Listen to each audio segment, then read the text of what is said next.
Hey, welcome to episode 3 of the Backcountry Bike Repair video series.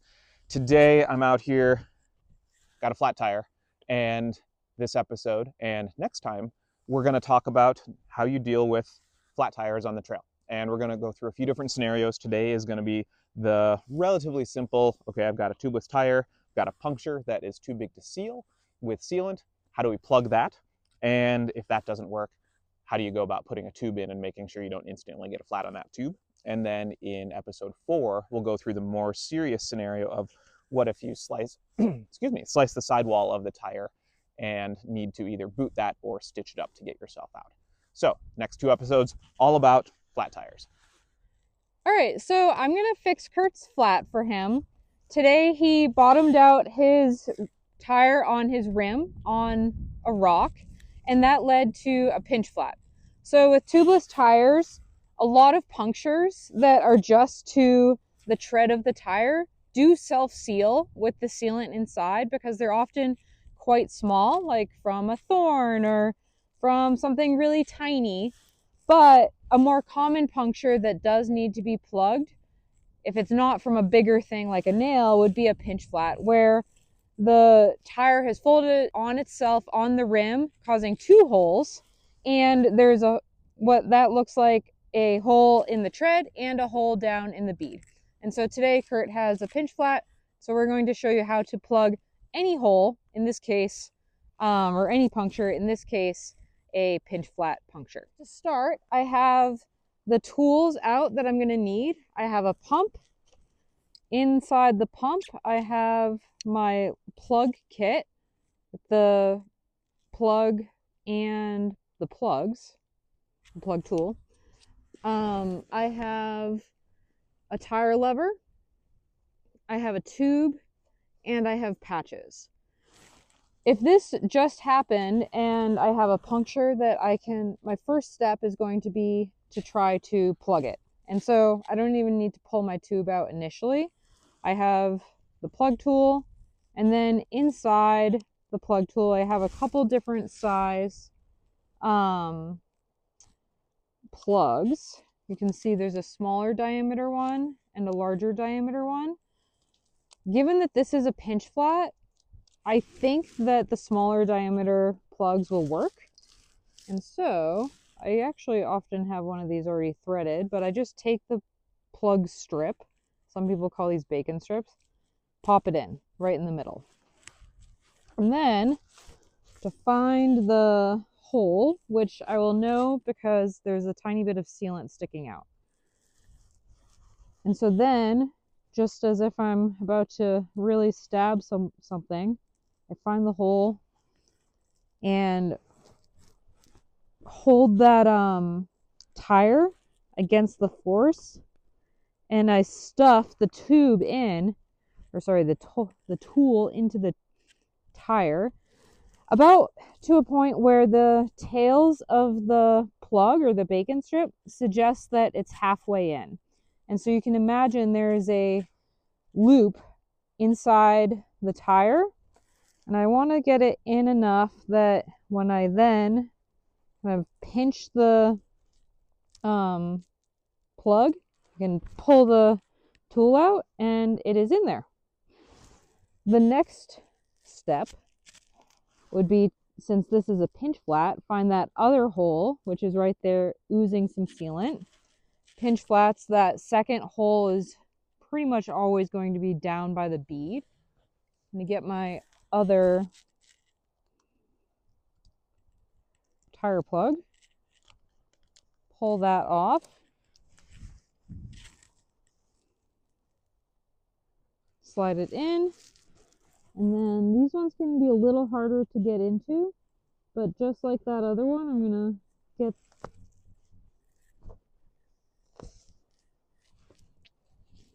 that plug in, pull out the tool, and there I have 2 plugs sticking out. So now the next step to see if this is going to ride is to spin the tire around, and I'm going to try to get sealant in there. So I'm going to shake, spin,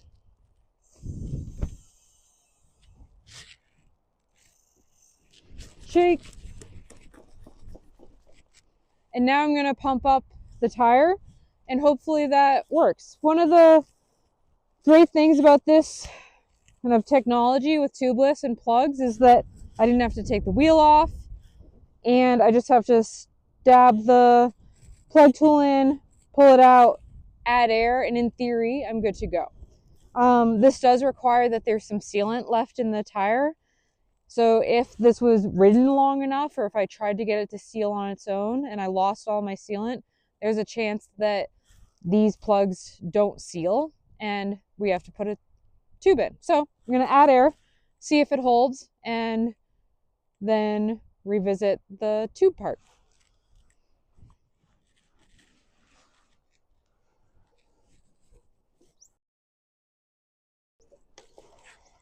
So plugging Kurt's pinch flat totally worked.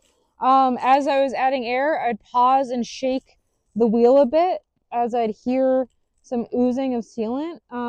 That added, as you add pressure, that helps force some sealant into and around that plug area. And then I just keep adding air until I'm at the tire pressure that I want. And so now Kurt's ready to ride.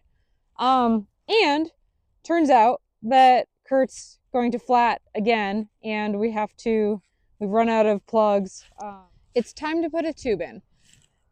In this case, that is because we have decided that Kurt's puncture repair did not work. The hole was too big. You also may find yourself putting a tube in if you don't have plugs or you run out of plugs in trying to plug your holes. You flatted multiple times. That definitely happens in real life. But regardless of the reason, we're going to talk about how to go about putting a tube into a tubeless tire. This is also very transferable to just replacing a tube in a wheel that has a tube in it in the first place. So the first step, my tire is flat. I have gotten out my tube. Given that these days with tubeless tires, it is very common to go years without flatting. I have not personally flatted, knock on wood, in a very long time. And as such, I carry my tubes around folded on my bike for years in all different climates. And it is worth going through your repair kit and making sure that you have fresh tubes and that they don't have holes. And before trying to put it into the tire, take the time to inflate it and listen to make sure that there isn't a leak in the tube before you go ahead and put the tube into your tire. So this tube is new, it's holding air. I've inflated it as well, not only to check for a leak, but I will need a bit of a shape to put it into the tire when that time comes. So that's ready. I also have my pump, and I have my tire lever, and I have patches. We're not going to go ahead and actually patch the tube, but one thing to note is that if you do need to patch a tube, you want to do so on a clean tube, not a tube that's covered in sealant. So, first step is to release the bead on the tire in order to get the tube in. Having all the air out is a good first step. And then before trying to use a tire lever, I'm going to go ahead and pop the bead just on one side of the tire. And I'm going to manually do that with my hands all the way around the tire, as that is more gentle on the rims than doing that with a tire lever. You can see that's also less likely to mess up the rim tape. So then I'm going to take my tire lever. Sometimes you need two. Often on like road tires or road wheels or gravel wheels, you will need two, but a lot of mountain bike tires with the mountain bike rims will pop really easily with just one tire lever. And so I'm not intentionally not doing it right over the valve stem, but I'm just gonna pop it, and then I just put pressure there, and I'm intentionally pulling away from the rim. There's not actual leverage on the rim, I'm pulling away. And then that's done. Sliding finger around, and now I have an entire side of the tire off of the rim of the wheel. And it is worth noting that the bead is still affixed to the rim on the other side, and that just makes it easier to work with. So before I go ahead and put a tube in, I'm going to sacrifice the cleanliness of my hands, and I need to check for any thorns or parts inside the tire that would cause a flat in my tube. So I don't want to put a tube into a tire that will then puncture the tube. So I'm just going to run, oh, I found the plug, my hand around the inside of the, you can see there's this ball of sealant in here. I'm going to like pull at that, see if that pulls up anything. There could have been a thorn in there.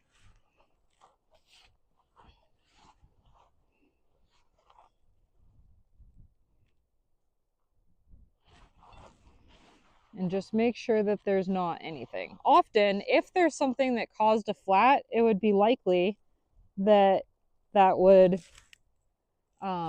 still be in there. So, didn't find anything. I am pulling these plugs out because I don't want them to be pushing up and abrading against the tube. And now this is ready for the next step. So, my tube has a valve stem. A tubeless tire has a valve stem as well that's in it.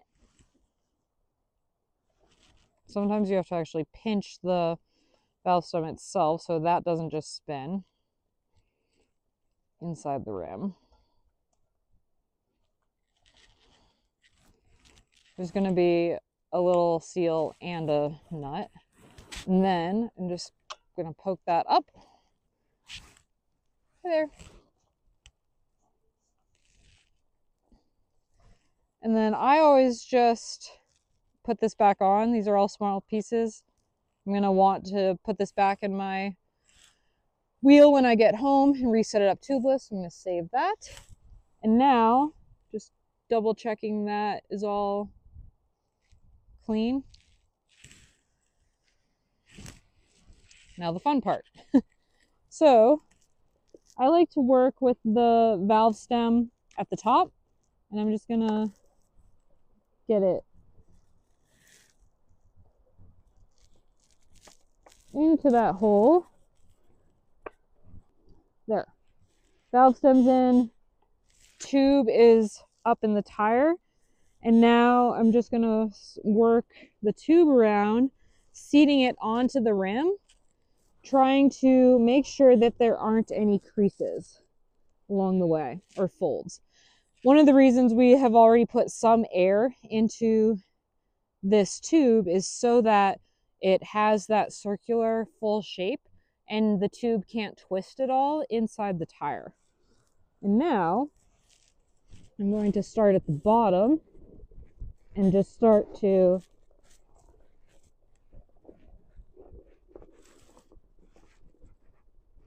push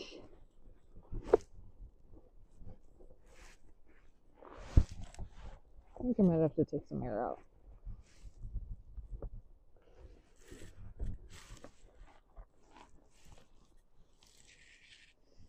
Push the tube sidewall in. So I've taken just a tiny bit of air out to make the tube a little bit more compliant for the tire to be maneuverable around this as I try to get the bead of the tire over the rim.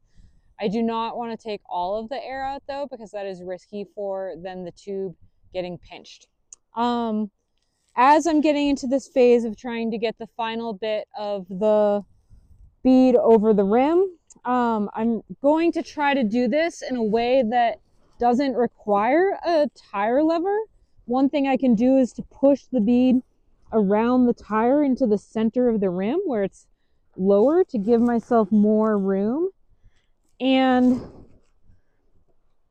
it is going to be better for, and maybe not possible for me,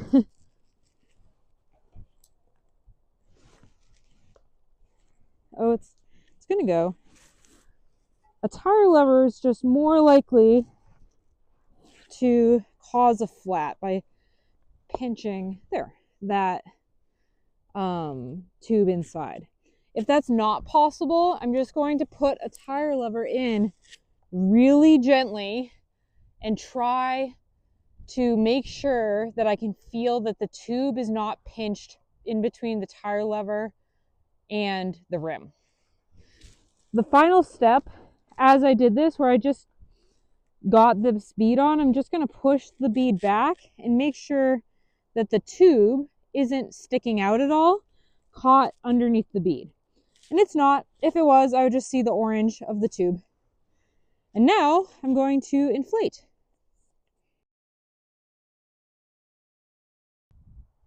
Kate got my wheel all fixed up. I don't like running tubes because they're so much more problematic than tubeless, but sometimes that's how you have to get through a ride, is with a tube in there. So this one's all set. It's reinflated. I'm gonna pop it back on my bike and we're gonna wrap up the ride.